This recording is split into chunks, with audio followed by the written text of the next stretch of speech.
consume them. Wanataka kubomoa Kenyans ni will William recall Ruto anataka Jubilee. One afternoon in 1982, Na mimi namuuliza, a few excited members of parliament said and approved the making of Kenya one party state. Uko na wajumbe wa kutosha. Those excited men and women who voted aye that afternoon in 1982 thought they were punishing other people.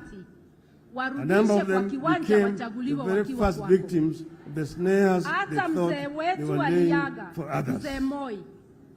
Which is why Jubilee's war, the word of Kenya Kwanza, must be the war of every Kenyan who treasure freedom, the rule of law, and respect for human rights, including the right to associate and to hold and express views freely.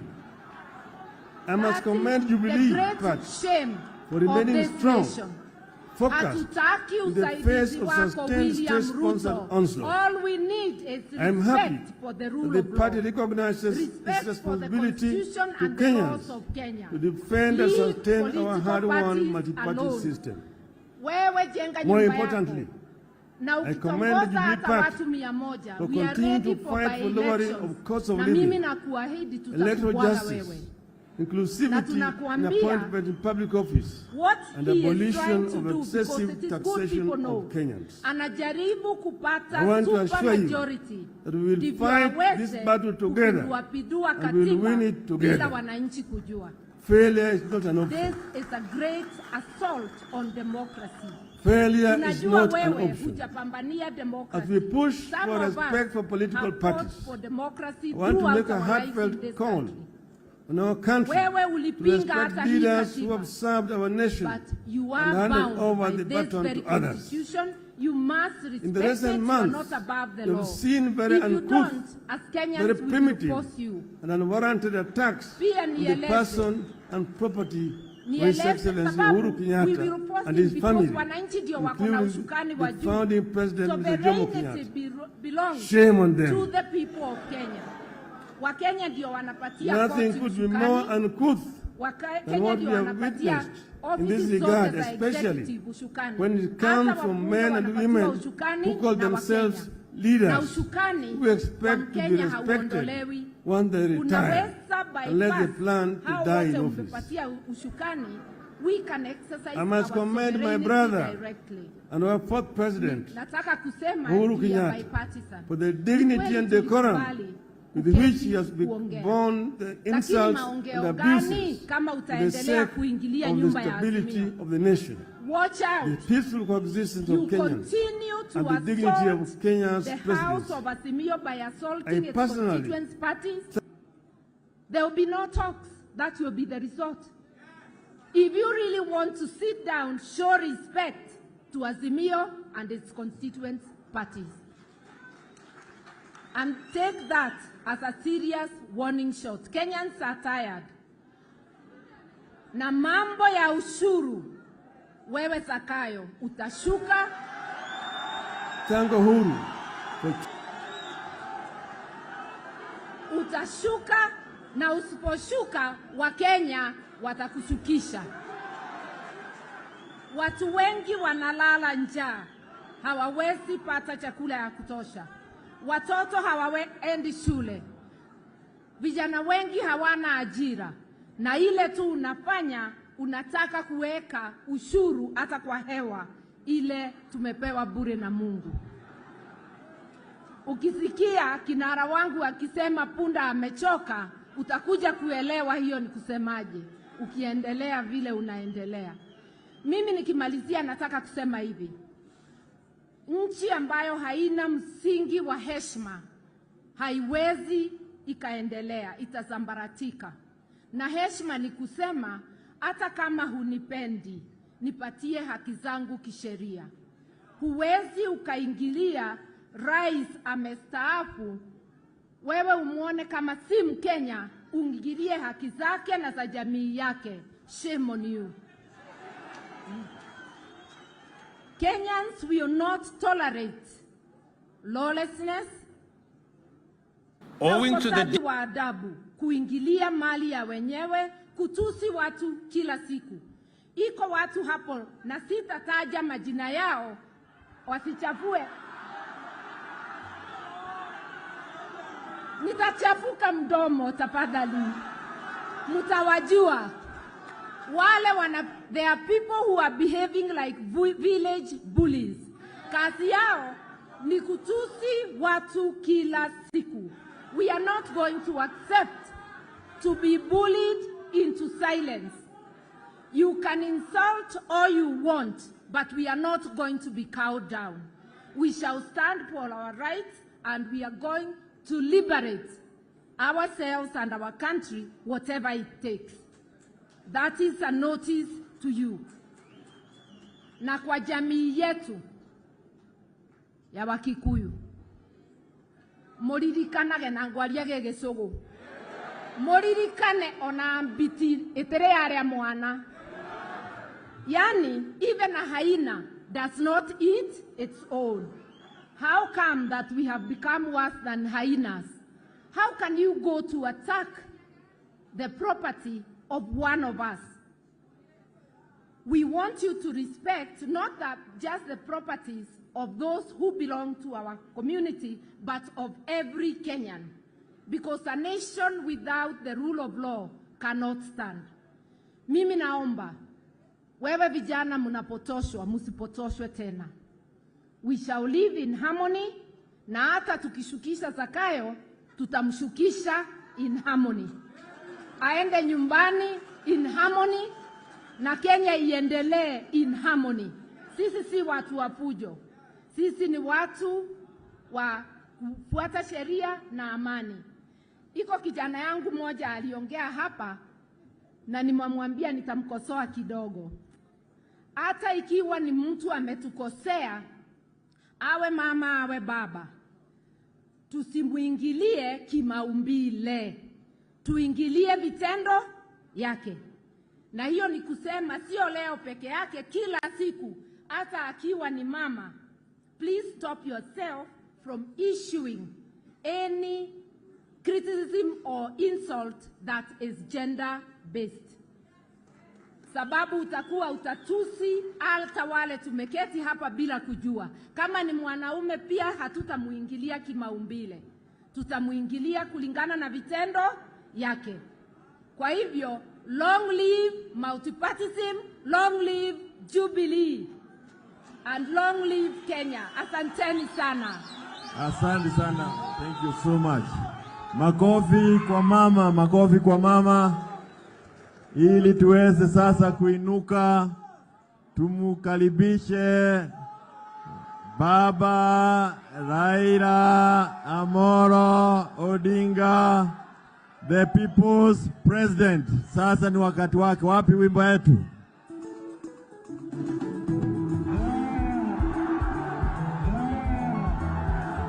Baba Raila Amolo Ondinga, the people's president. Yes.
Jubilee. Jubilee. Azimio. Azimio. Hey. Hey. Hey. Hayawi, hayawi. Hayawi, hayawi. Hayawi, hayawi. walisema haitawezekana, haitawezekana, lakini wana Jubilee na wana Azimio wakawajibu ya kwamba ina na simefanyika sasa. Jubilee imefanya wajafanya, Azimio imefurahi itafurahi. Sisi tumekuja hapa kama wanaazimio kuunga mkono ndugu wetu hapa wa Jubilee. Nataka kutoa shukrani sana kwa ndugu yangu Uhuru Muigai Kenyatta kwa kusimama imara na kuhepa vitisho vyote na kusema ya kwamba Jubilee itafanya mkutano siku ya leo. Sasa mimi nimesimama hapa kama mwanaazimio. Nataka kuongea sasa kwa niaba ya Azimio yote. Kuna maneno ambayo mimi nataka kuongea na wale wengine huko. Nitaongea kwanza kwa Kimombo ili wasikie vizuri, baadaye nitafanya Kiswahili kidogo. On behalf of Azimio, I am honored to join you at this special National Delegates Convention of Jubilee Party, which also serves to kick off the rejuvenation of all Azimio parties. As a coalition, we recognize that we are only as strong as our constituent parties. A strong Jubilee is therefore a strong Azimio. Two, let me take this early opportunity to thank members of Jubilee Party for the passion with which they embraced my campaign and the votes they cast for me as presidential candidate in the face of monumental fraud and lies. I don't take it for granted that millions of voters woke up at dawn in Mount Kenya and other parts of the country, lined up for hours and trusted me with their future by voting for me. I urge you not to give up on that dream of a regime governed by empathy for citizens, honesty, and accountability, as opposed to the lies Kenya Kwanza sold and continued to sell. The Jubilee Party carries a special significance to us in Azimio precisely because of attacks it has endured and the efforts of the state to kill or co-opt it forcibly into Kenya Kwanza. Should Jubilee be subdued, multi-party democracy will be under serious threat in our country. Accountability will be severely compromised. Uncouth manners and barbaric politics will be cemented in huge sections of our land where leaders with such credentials want to hold sway. The end game is for Kenya Kwanza in its scheme against Jubilee is to give itself a supermajority in parliament that will enable it to amend the constitution towards its desired goals, including possible removal of presidential term limits. In this, the regime is working on a well-trodden path. Kenya Kwanza is working on an arrangement similar to that of 1964 that saw KADU walk across the aisle and join KANU without its members of parliament having to seek fresh mandates.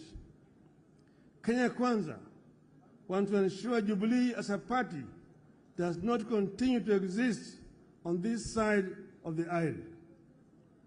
They want Jubilee dead in the same way KADU did, after which Kenya Kwanza will try to enact the train of events that saw Kenya become a de facto one-party state from 1969 before being made a de jure one-party state one afternoon in 1982.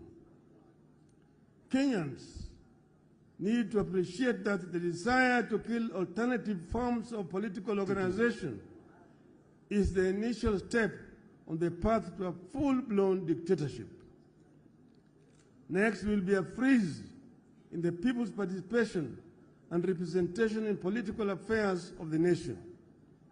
Next, the rate of participation in critical national activities like voting will diminish. By 1983, as we entered the peak of years of a single-party dictatorship in Kenya, voter turnout stood at a mere 30%.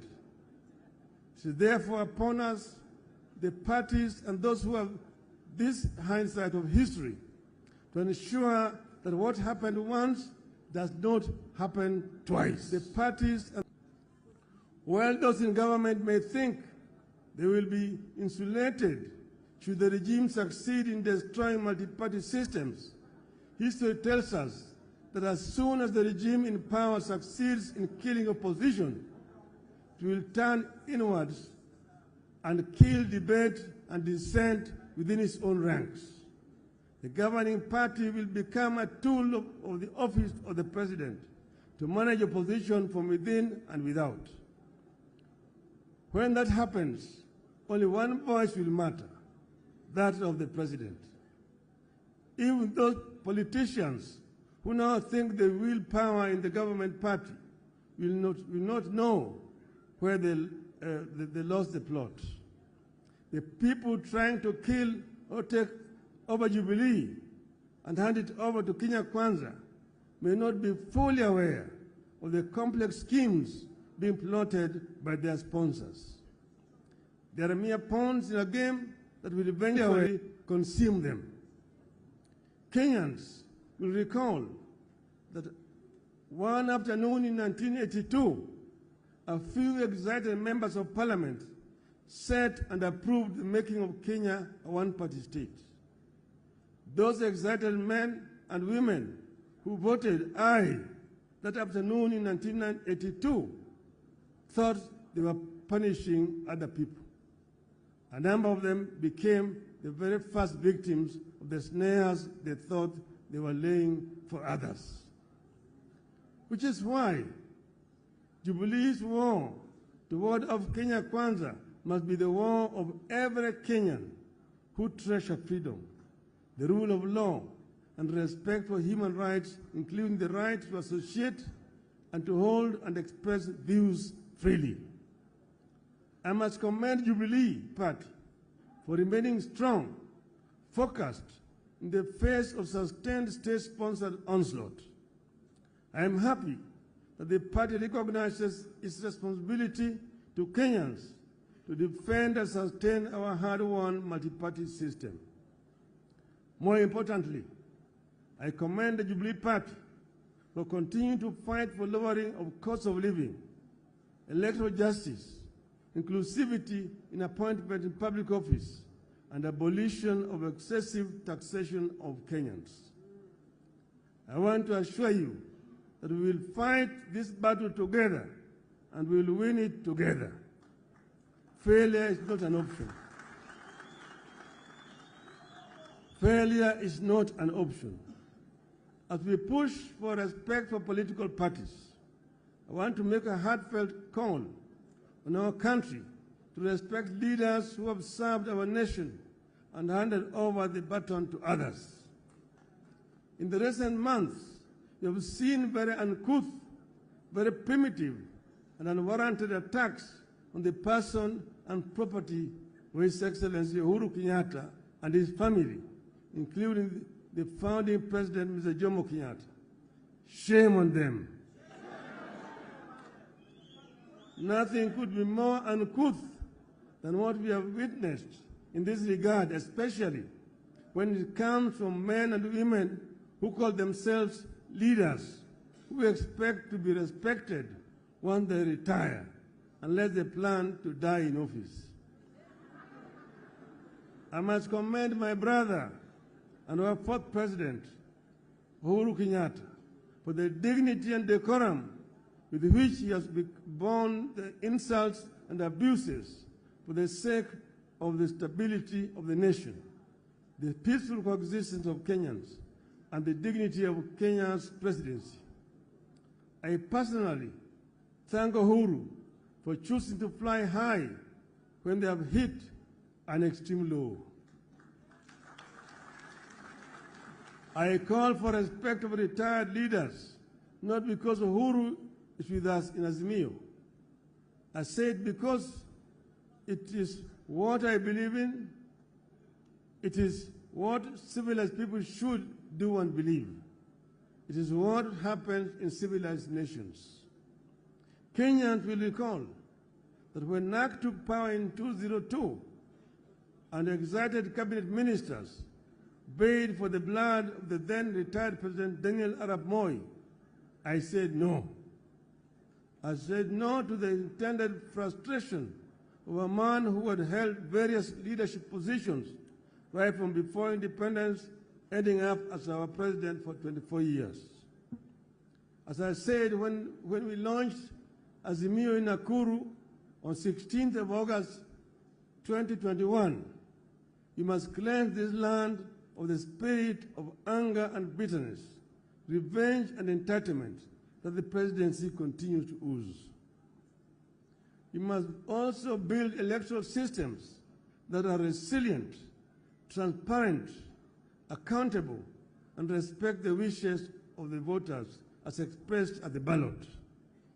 You believe that when leaders and governments lack popular support, as is presently the case, accountability, empathy, democracy, and good governance cannot be expected, and the nation cannot move forward. This is the tragedy that afflicts this country today. It is the reason enough for that well-known primitive voice, in Kenya Kwanza to stop losing sleep over an imaginary handshake. Kenya Kwanza is too shady to be embraced.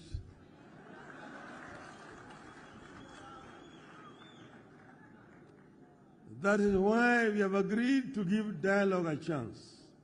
We embrace the talks to secure a good deal for Kenyans, and if the deal will not be forthcoming, Kenyans can be sure we will not pursue vain dialogue. Those who want to take over Jubilee are the same ones who live in the mortal fear over their positions and political future. They are the ones living in the nightmare of a handshake nobody is interested in. They want to destroy Jubilee not because it is weak, but because they recognize Jubilee is a force now and could be an even bigger force and a threat in the years ahead. I urge you to stay focused in creating an atmosphere that will allow the country to take a critical look at traditions and institutions with a view to creating an atmosphere for constitutionalism to take off and thrive. I therefore encourage you to implement the resolutions of this convention with the confidence that the full force of Azimio la Umoja is covering your back. God bless Jubilee Party. God bless Azimio. God bless Kenya.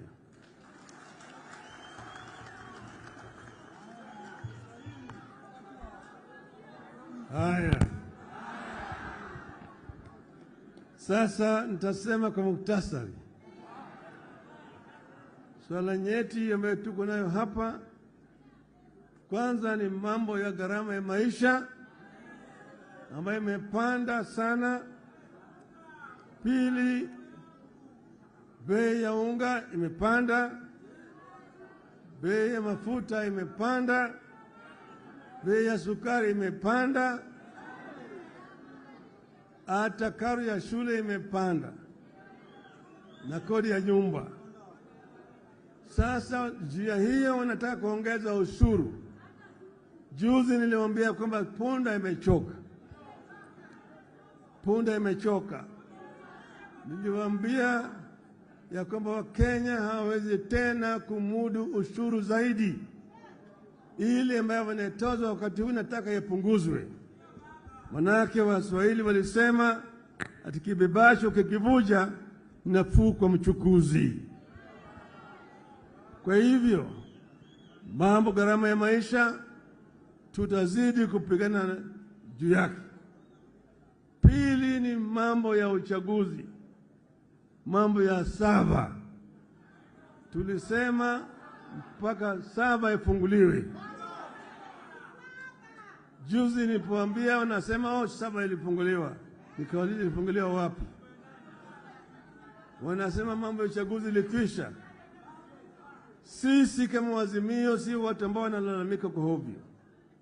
Muliona hapa Bomas of Kenya kulikuwa na makomishina 7, Chebushetha na wengine na wawili na wengine 4. 4 walisema la, yale matokeo ya bwana Chebukati hayaki kwa kweli. Walisema namna hiyo, mpaka wakatoka pale wakaenda kule Serena Hotel wakatoa taarifa tofauti na yale ya bwana Chebushetha. Kwa hivyo na baadaye jamaa kapiga firimbi na katoa matokeo ya uchaguzi wa halali. Kwa hivyo tunataka tuangalie hiyo 7 ili tujue ni kitu gani iko ndani yake. Ukweli hiyo ni sharti mpaka ifanyike. Mpaka ifanyike. 3, tumesema hatutaki kuona kama watu wanaingilia mambo ya ndani ya vyama vya Azimio. Kwa upande mmoja wanasema wanataka kuimarisha multi-party democracy, badilisha weka ofisi ya kiongozi wa upinzani katika bunge. Kwa upande hii unaua Jubilee, unaingia ODM, kwa hivyo utaingia ndani ya Wiper. Tumesema hii hatutakubali. Wale ambao wameingia kwa biashara ya umalaya ya siasa, kama umeingia biashara ya umalaya ya siasa, jiuzulu. Ile tikiti ambayo ulipewa rudi kwa wananchi, uchaguliwe upya. Mimi nilipotoka katika chama changu cha Ford Kenya kaingia NDP, nilijiuzulu kwa bunge, nikarudi hapa kwa watu wa Lang'ata, wakanichagulia tena kama mbunge wa Lang'ata. Wengi walitoka namna hiyo. Marehemu Dr.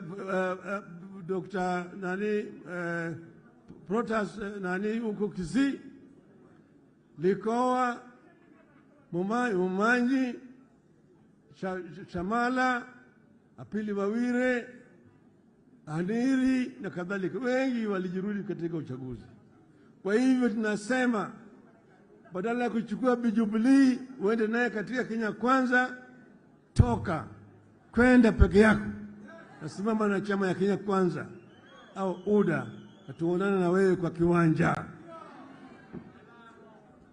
Mwisho wamesema Kenya ni kampuni ambayo kuna hisa, ati wengine wakuna hisa mingi zaidi, wengine wana kidogo, wengine hawana.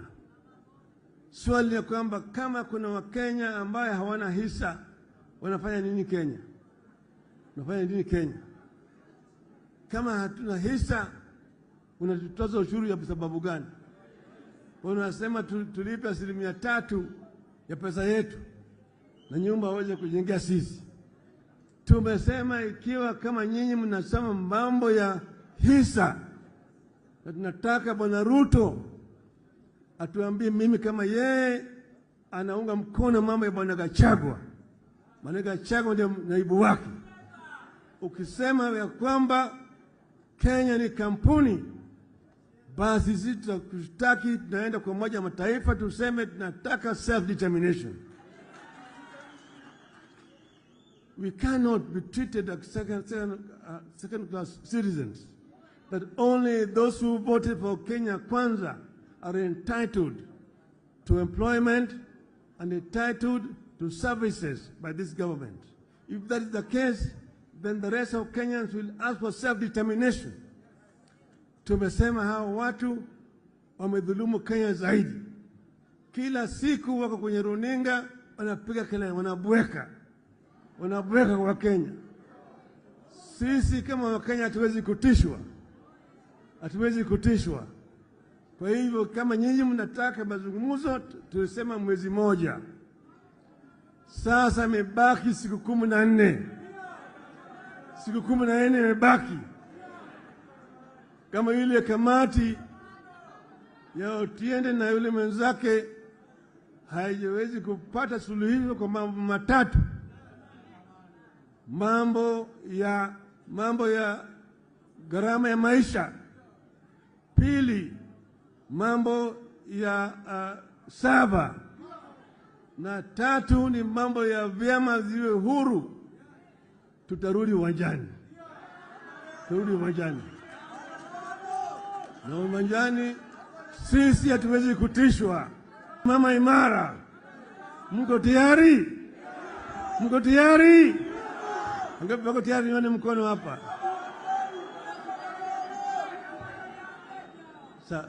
Hawa walisema wao ni watu wa hasla.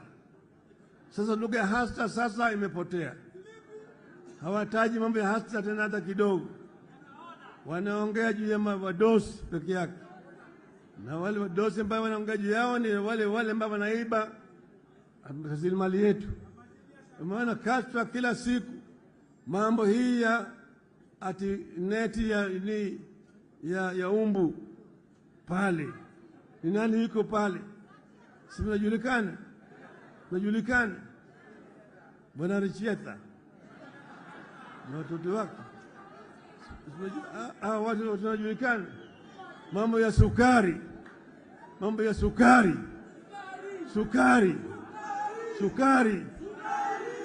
Sasa sisi tumesema mambo ya ufisadi mpaka iangaliwe na watu ambao wanahusika. Lakini wezi hawezi kwenda kushika wezi wengine. Mambo ya Shakahola.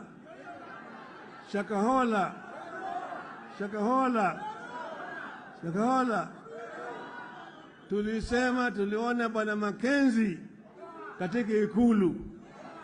Walikuwa naomba pamoja.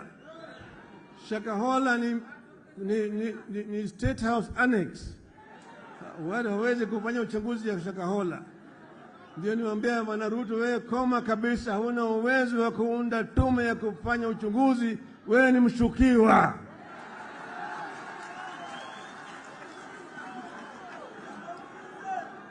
Na Bwana Gachagua ni mshukiwa na Maktuu. Hao wote hawezi kufanya uchunguzi. Mimi nilienda Shakahola nikazuiliwa kuingia pale. Kwa sababu gani?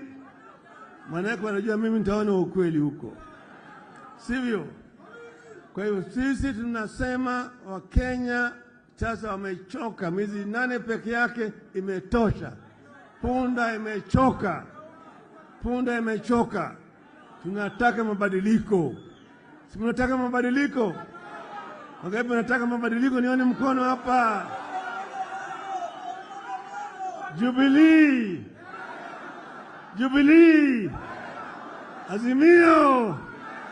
Azimio. Asanteni sana.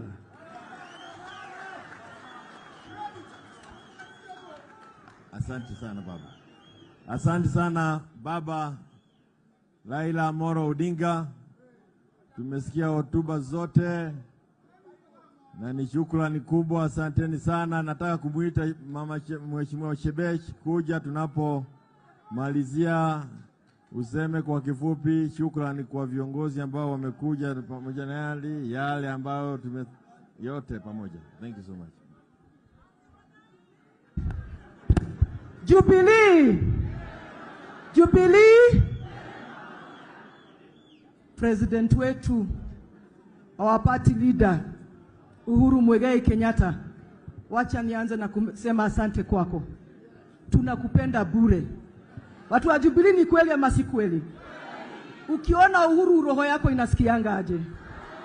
What you have done for us today, utaona matokeo yake. You can be sure we are rejuvenated, we are committed, and we will hold on to Jubilee Party for life. Raila Ondinga, asante. Martha Karua, my brother, my friend, Kalonzo Musyoka, Eugene Wamalwa, Wajakoya, Wainaina from Kanu, and Mwangi Wairia. I want to tell you, in case you have no idea, this face is the new face of hope for Kenya. It's the new face of hope for Kenya. I am a mother of what are called millennials and Gen Z. Wale vijana ambao wako na miaka 30 na miaka 20. And I'm telling you, tukifanya campaign ya Azimio, it was hard for us to connect to those people. But since maandamano, it is my children who ask me, kwa nini Monday hakuna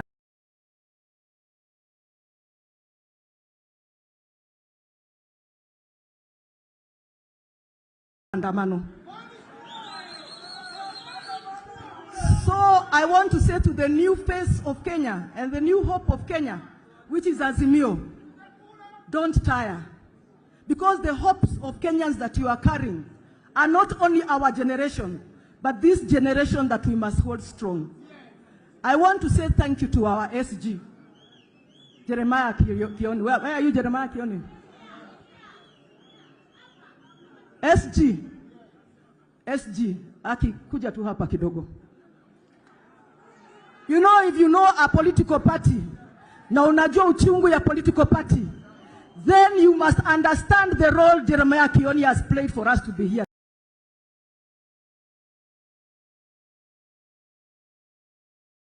today. And because people are never praised at home, today, Kioni, I want to praise you. I want to say, hiyo sufuria unavaa, hata sisi watu wa Jubilee from now on, tukienda maandamano, tuvae sufuria kwa kichwa. Ndio watu wajue Jubilee is in the house. And I also want to thank you for not being shaken and for making us reach where we are today, that we can confidently say, Jubilee tuko mbele pamoja. Asante sana. Chairman wa Jubilee, ambao leo mumeleta delegates hapa, nikianza na chairman wangu wa Nairobi, ambao nampenda sana. Those who have run political parties, President Uhuru, you know, even when you were in Kanu, Raila Ondinga, I know he knows this, that is his strength. Ni wale wanaitwa chairman wa party. We want you to work with pride in your areas. Mukisimama museme mimi ni chairman wa Jubilee. Because from today, I'm assuring you, mambo imebadilika. Mungu abariki sana. Mpigieni Shebesh makofi anapotoka. Asanteni sana sana kwa kuja, delegates wote, waheshimiwa wote na wanachama wote. Asanteni sana sana sana. Ningependa tuwaruhusu VIP waweze kuondoka mziki utakapokuwa unaendelea. Tunawashukuru.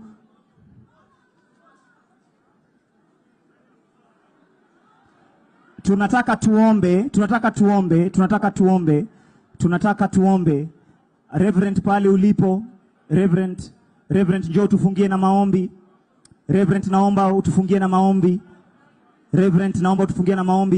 MCA wa Idhaka. Hiyo wazi. Kwa hivyo vile walimtoa Kenan, wakasema because alikuwa one of us kwa Azimio, wakamchukua, wakamweka kwa timu yao, wakaheshimu.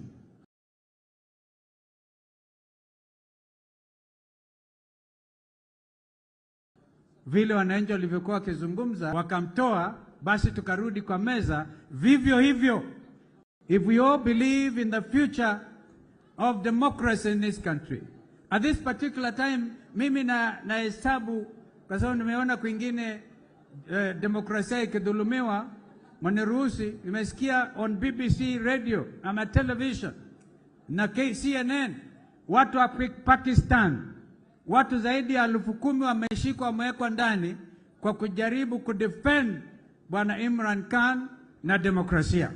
Wanashikwa, jeshi, army, kila kitu. It is like they were in Nairobi wakati vita vya pipeline vilivyotokea. When an attempt was made on the life of our brother Raila Ondinga. We cannot allow this country to go back 1 inch. Kama vile mzee Kenyatta one time alisema wakati wa shifter war. Alisema in Arusha, not an inch of Kenyan soil. We are going to say, not an inch of the gains you have made in terms of democracy will be ceded to anybody, because the constitution reigns supreme. Na kwa hivyo mambo haya mimi nawapongezeni tena sana. Mimi nitalala leo. Nitalala because if they have ears to hear, wamesikia. Na kama hawana, basi they will have. I want to invite you ndugu Uhuru na Azimio, sorry, na Jubilee, of course led by our brother Raila. We are going to have a big town hall kama hii on Saturday. Walikuwa wakisema wakitoka Northlands wataenda kuiba mbuzi yangu kidogo Yata, lakini walirudia njiani kwa sababu kuna mtu alituma text message akisema mkienda huko Yata kwa Kalonzo kwanza mjue hamtatoka huko.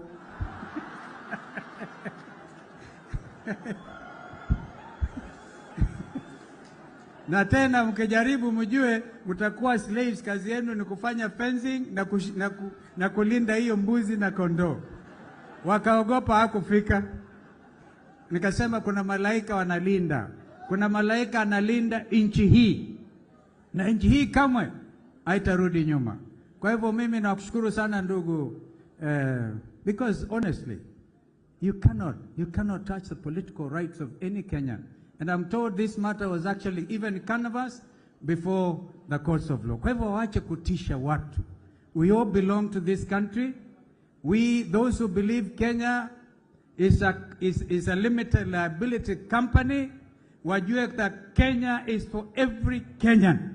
Haiwezi kuwa ni Agachagua kusema you belong to his company and therefore you get dividends only to watu kama hawa. Mungu amefanya maajabu yake, akawavichua mpaka onekana pengine hata hawakuenda shule properly. You cannot talk like that in a day and age as this, and you stand and poromoka na maneno kama hayo. Unahitaji maombi. So when I see some of the leaders there kama Sister Shebesh, na kuona nasema wonderful, na team ambao umechukua mamlaka yenu. Allow me to address a lady called Anderitu, a lady I have respect for. Usikubali, because that should be an independent office. Usije ukadhulumiwa uambiwe ati hao anaenda kotini. My brother, kuna rafiki moja anaitwa Peter Mwadhi, former MP for Limuru. Tunaitana mwana iya wakienda kotini kuna bipartisan ya nini? Because this is one of the conditions ambao tumesema that we will not allow aggression against registered political parties. And Jubilee is a main political party. So we will not allow that. That is, to me, an absolute minimum. If they touch Jubilee kwa kwenda kwa mahakama na nini, we all know these other guys. We wish them well. The least they can do, form their own party, disappear huko, tuende tukakutane na wananchi. Kwa hivyo mimi nimeongea sana ndugu Kioni, na huyu bwana huyu ni generali. You have a general of a secretary general. So again, karibuni Yata delegation ya Jubilee. Of course, you'll be hosted by Wiper, and our brother Raila will be there as our leader, and my sister Martha. Mother likes to say I must always slaughter good for her. I'll make sure I do so. May God bless Kenya. May God bless Jubilee. Amen. Thank you. Makofi tena kwa Naibu wa Rais Mheshimiwa Kalonzo Musyoka. Thank you so much. Nataka niwatabue kuna wanabunge wanaitwa Kembe, Jukoa Buduki, Songa, Omosho Wanawa, Nuru Okanga. Hao wote wako nyumbani. We recognize you. Pia nitabue watu kama Kagai, Rama, Nyambura, Magi na wengineo wakichogomwa, hao wote ambao wamekuwa wakipigana vita kali wakati watu walikuwa naleta furugu kule. Now, the great honor of welcoming our nataka kusema Iron Lady kwa sababu she is our tough lady. Amekuwa na sisi kwa Azimio. Alikuwa mgombea mwenza wa Raila Ondinga, Mheshimiwa Martha Wangari Karua. Yeye pia ako na wimbo ambao anasema ndekari gani ya Karua bogagu. Sitasimama maovu akifanyika. Karibu sana. Wacha niwaimbishe kama hawajui. Niko njaa hata siwezi karanga, oe hae shagala bagala, niko tayari kulipa gharama, sitasimama maovu yakitawala, sitasimama maovu yakitawala. Asanteni. Jubilee oye! Wananchi oye! Azimio! Azimio! Tusisahau ya kwamba that Jubilee is one house, Azimio is the larger house. Na ndio nikaja leo na kofia ya NARC Kenya. Ndivyo mkumbuke NARC Kenya is a member of Azimio Coalition. Mheshimiwa Rais wa 4 wa Jamhuri ya Kenya, Uhuru Muigai Kenyatta, Mheshimiwa Raila Ondinga, kiongozi wa Azimio na mtu ambaye tuna imani ndiye alichaguliwa rais wa 5. My brother Mheshimiwa Kalonzo Musyoka, Mheshimiwa Eugene Wamalwa, Mheshimiwa Mwangi wa Iria, Mheshimiwa Wajakoya na Mheshimiwa Kioni na viongozi wote. Tuko hapa leo kwa ukoo wetu.